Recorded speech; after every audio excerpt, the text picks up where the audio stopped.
നമ്മൾ നാട്ടിൽ നിന്നിട്ട് ഇപ്പോൾ ഒരു ഇംഗ്ലീഷ് ഡോമിനേറ്റഡ് ആയിട്ട് സംസാരിക്കുന്ന ഒരു കൺട്രിയിൽ വരുമ്പോഴത്തേക്ക് നമുക്ക് അങ്ങനെ ഇരുന്ന് 9 to 5 ശ്രദ്ധിക്കാൻ പറ്റത്തില്ല. നമ്മൾ സ്ട്രെസ്ഡ് ആവും.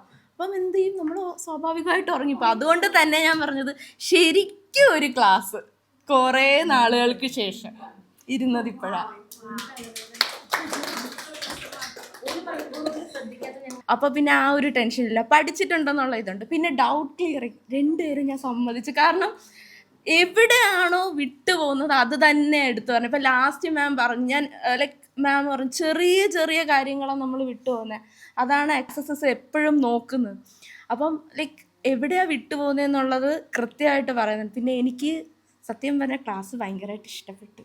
അതുകൊണ്ട് തന്നെയാണ് ഞാൻ പറഞ്ഞത്, ലൈക്ക് എനിക്ക് സീരിയസ്ലി ഇഷ്ടപ്പെട്ടു.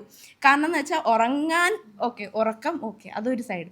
794 794 പൗണ്ട് അത് നമ്മളെ ഉറങ്ങാൻ സമ്മതിക്കത്തില്ല. എനിക്ക് 1.5 വർഷമേ സ്റ്റേ ബാക്ക് ഉള്ളൂ. എൻ്റെ പ്ലാൻ എന്ന് പറഞ്ഞാൽ പഠിച്ചു കഴിഞ്ഞിട്ട് ആ ഒരു 1.5 വർഷത്തിൽ ചെയ്യാൻ നേരത്തെ എൻ്റെ മൈൻഡിൽ.